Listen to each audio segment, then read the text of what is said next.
Zoe Hastings was born on November 21, 1996, in Kansas. She was the eldest of 5 children, having 3 younger sisters and 1 brother. Zoe was always ready to assist her parents in taking care of her siblings, willing to cancel any plans if her parents needed her help. Her mother and father were deeply religious, so the family spent much of their time at church. Eventually, they moved to Dallas, where Zoe enrolled in a high school that focused on creativity and the arts. She had a strong passion for drawing and also loved taking part in school theater performances.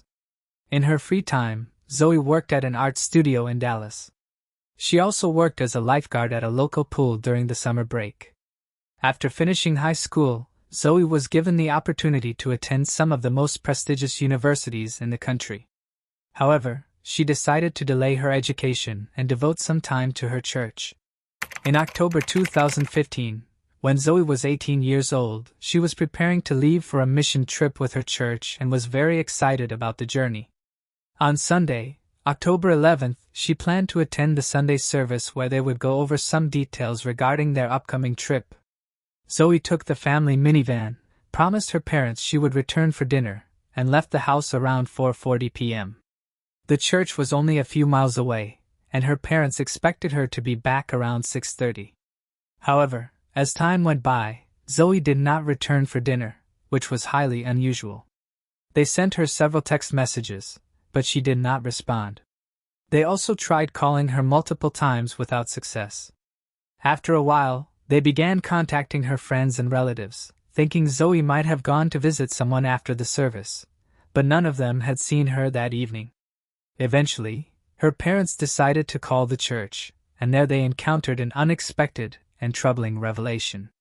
Zoe had never arrived there. Her parents grew even more concerned and decided to reach out to the police. This kind of behavior was extremely uncharacteristic of their daughter. She always informed them of her whereabouts and never went missing without an explanation. They called 911, but for some reason, the officers did not come to their house to take a missing person report. So, her parents drove to the police station themselves, filed a report, and began searching for their daughter. They retraced the entire route from their home to the church several times, but were unable to find any trace of Zoe. This continued nearly all night, and as morning approached, her mother suddenly had an idea. She remembered that her daughter had an iPhone tracking app, which allowed them to access her location. They discovered that her phone was only a few hundred yards from the church, near a small creek across the road. The parents immediately went to that location. To their horror, they saw numerous police cars, along with an ambulance and emergency services. Approaching one of the officers, they explained that they were searching for their daughter, and the officer informed them that there had been a car accident. A few hours earlier, the police had received a call from a man who was walking his dog. At one point, another man had approached him and told him there had been a car accident near the creek and that a woman was injured. They both ran to the scene, where the witness found the woman lying in a pool of blood and called 911. Police officers quickly identified the deceased. It was Zoe Hastings. But they immediately realized that she had not died as a result of the accident. It was apparent from the very first glance that she had been the victim of a murder. Zoe lay on the ground a few hundred yards from the minivan, which was partially submerged in the creek. There was a large amount of blood near her body, and the police officers noticed multiple cuts on her neck. Zoe's dress was pulled up and her underwear rolled down, leading detectives to suspect that the killer had likely assaulted her. Zoe's parents tried to approach their daughter, but the officers stopped them, saying that they should not witness such a gruesome sight. While investigating the crime scene, officers discovered several clues. All of the minivan's doors, except for the driver's, were locked. This could suggest that the perpetrator either drove the vehicle themselves or approached Zoe directly at the scene. A few yards from the creek, near an embankment under the bridge, police found a knife covered in blood, which was likely the murder weapon. Zoe's smartphone helped investigators establish the timeline of events. GPS data showed that she had arrived at the creek at 5:01 p.m., just 20 minutes after leaving home, and she appeared to have been killed within minutes of that time. Police also learned that after leaving home, Zoe had made one stop. She went to a DVD rental service near her local Walgreens to return a movie. While experts examined the victim's body and all the available evidence, detectives began looking for potential witnesses who had been at the store or nearby around the same time as Zoe. After speaking with dozens of people, they managed to locate 2 potential witnesses. The first was Lester Clark, who worked at a tattoo parlor next to the store. On that day, around 4:45 p.m., he went out to buy cigarettes and saw a woman near the DVD rental service. Shortly afterward, Lester saw her returning to the parking lot and approaching a white minivan. She tried to open the door, but at that moment, a man approached her, stopped the door with his hand, and said something to her. After that, the woman got into the car and moved to the passenger seat. The man got into the driver's seat, and they drove away. Detectives showed Lester a photo of Zoe, and he said that the woman did indeed resemble her. Although he found the scene somewhat tense, he did not think much of it at the time, as nothing overtly bad appeared to happen. The witness also gave a description of the man. He was short, heavily built, and African American. Lester had been standing a considerable distance from the parking lot, so he could not make out any other details. Later, as it grew dark, he noticed the same man again, walking toward the store alone. The second witness was a homeless man named Gary Whitman, who shared a similar account. Around 4:45 p.m., while he was across the street from the parking lot, he saw a woman heading toward the white minivan. Suddenly, a man approached her from behind, preventing her from getting into the car. He then took something out of his pocket and showed it to the woman. After that, she got into the car, moved to the passenger seat, while the man entered the driver's seat and drove away. Gary gave a similar description of the suspect and added that the situation struck him as highly suspicious. He went into the store and asked the clerk to call 911. However, it remains unclear whether the clerk complied, as police found no record of such a call. While investigators interviewed witnesses, forensic experts made several discoveries. The pathologist examining the victim's body found traces of male semen, but the quantity was so minimal that conducting a full DNA analysis was impossible. This only confirmed that the perpetrator had sexually assaulted the victim before killing her. Investigators also examined the victim's car and found no foreign fingerprints on the doors or the steering wheel. Based on witness statements, the suspect might have driven Zoe away from the store parking lot in her own minivan, which surprised the detectives. However, they did not dismiss the possibility that the killer had wiped the steering wheel and door handle clean after the murder. Several hairs were also found on Zoe's body, but experts could not extract a complete DNA sample from them as they were too small. Yet, when they examined the knife found near the crime scene, they finally made a breakthrough. A DNA sample was discovered on the knife, which was immediately uploaded to the FBI database, and police got a match. The sample belonged to 34-year-old Antonio Cochran. The man had a long criminal record dating back to his teenage years. He had been arrested for theft, assault, and home invasion, and had also been suspected of several other crimes. The year before these events, in 2014, the 17-year-old daughter of his girlfriend accused Antonio of sexual assault. According to her, he had offered her a ride, but once she was in the car, Antonio drove her to a wooded area and threatened to kill her if she tried to escape. There, he assaulted her, and he was subsequently arrested. He claimed that they had consensual sex, and the case went to trial. However, the prosecution could not provide enough evidence to prove his guilt, so Antonio was found not guilty. With his DNA found on the knife, police identified Antonio as the prime suspect and arrested him. During interrogation, he repeatedly denied any involvement in the murder, so detectives focused their efforts on finding additional evidence.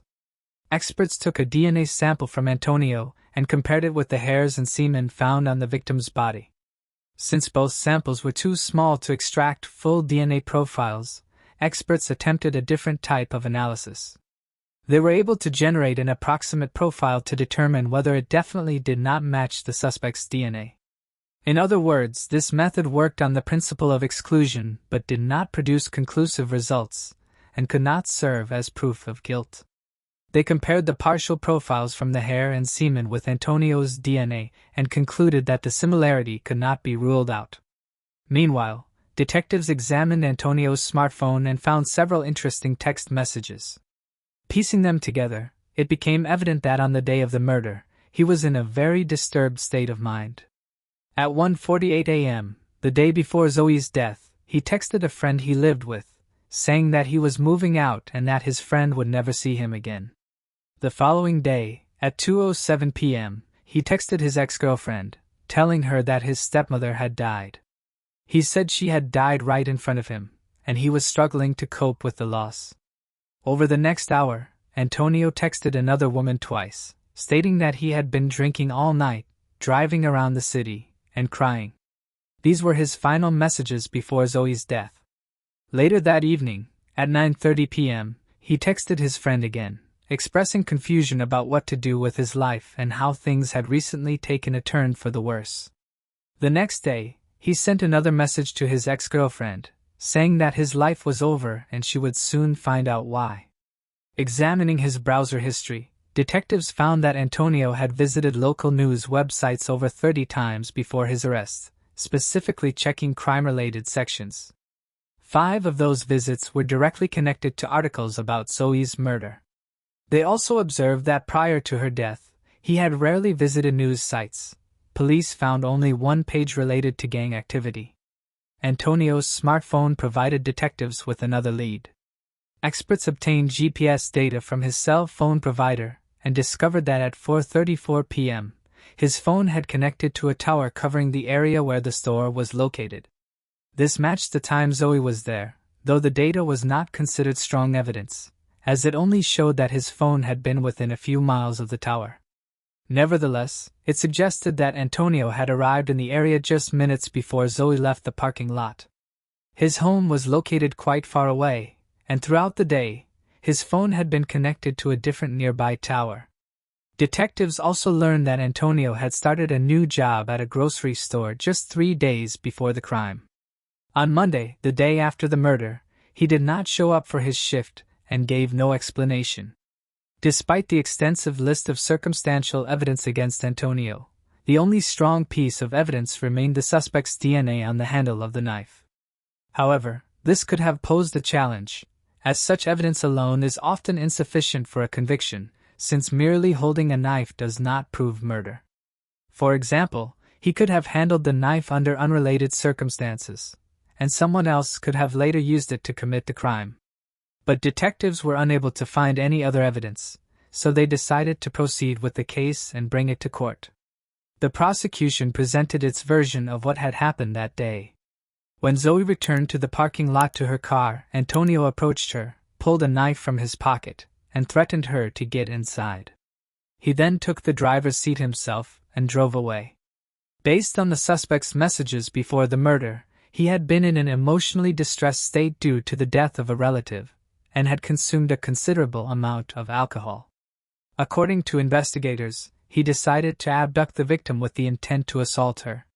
He chose Zoe randomly because she happened to be in the parking lot at that time, and Antonio simply seized the opportunity to commit the crime. He drove her to a nearby creek situated in a low-lying, wooded area that was difficult to see from any direction. There, he forced the victim out of the car, assaulted her, and inflicted 6 stab wounds to her neck area. He then got back into the car and attempted to drive it into the creek, possibly to hide any remaining evidence inside. However, the vehicle only partially submerged, so Antonio might have wiped the steering wheel and door handle clean of fingerprints before fleeing the scene.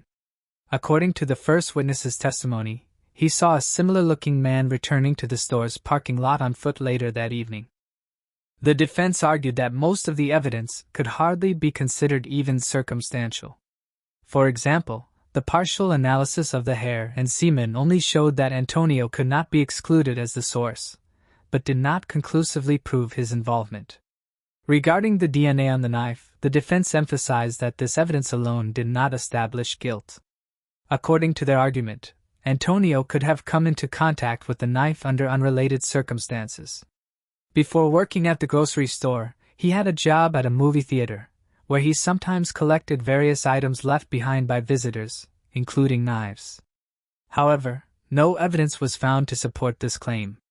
Moreover, if someone else had taken the knife from the theater and used it to commit the murder, they would have had to somehow avoid erasing Antonio's DNA from the handle, which would have been very difficult.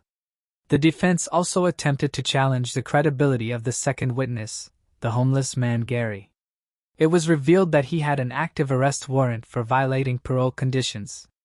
The defense tried to have his testimony excluded from the case, but the prosecution objected. In their view, the fact that a person with an active warrant had voluntarily come into contact with the police showed that he genuinely wanted to help. Gary himself said that he was simply trying to do the right thing, even though he knew he would be arrested as a result.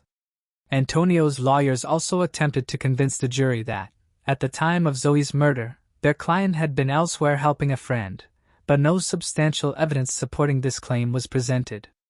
Initially, the prosecution sought the death penalty for Antonio, but during the trial, it became apparent that this would be highly problematic given the available evidence.